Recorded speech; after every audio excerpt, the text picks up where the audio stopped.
అందరికీ నమస్తే. నేను మీ చరణ్ వెంకట్ కాకినాడ.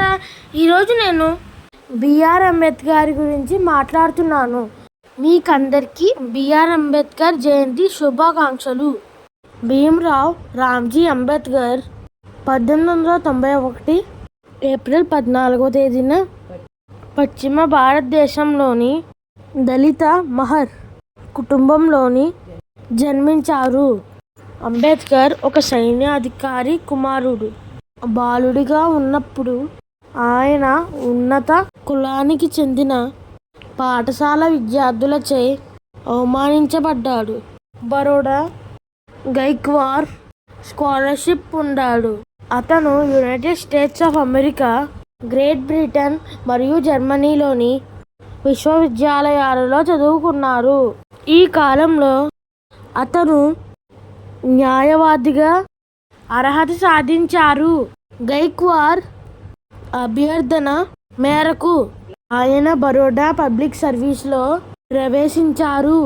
కానీ అతని ఉన్నత కులానికి చెందిన సహచరులు మళ్ళీ చెడుగా ప్రవర్తించడంతో ఆయన న్యాయవాది వృత్తి మరియు బోధన వైపు మొగ్గు చూపారు.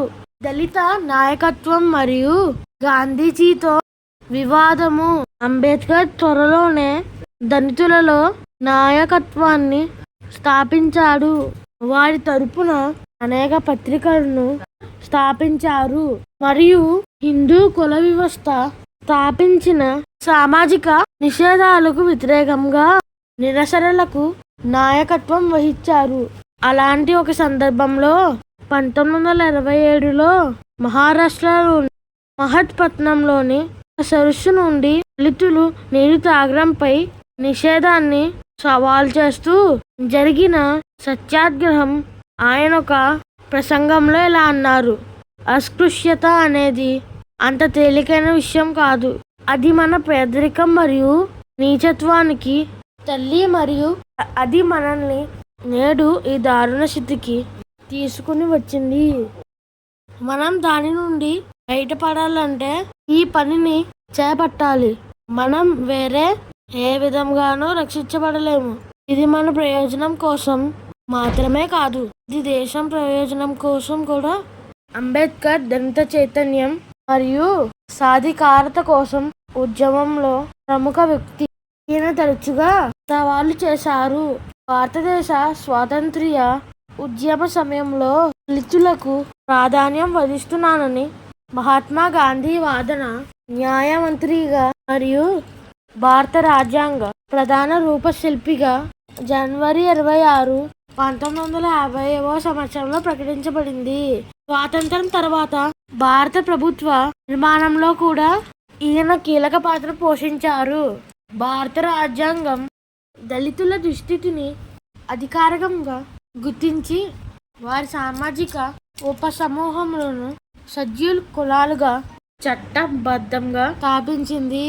అంటరానితనాన్ని నిషేధించడంతో పాటు రాజ్యాంగం ఈ సమూహాలకు నిర్దిష్ట విద్య మరియు వృత్తిపరమైన హక్కులను అందిస్తుంది మరియు భారత పార్లమెంట్లో వారికి ప్రత్యేక ప్రాతినిధ్యం కల్పిస్తుంది.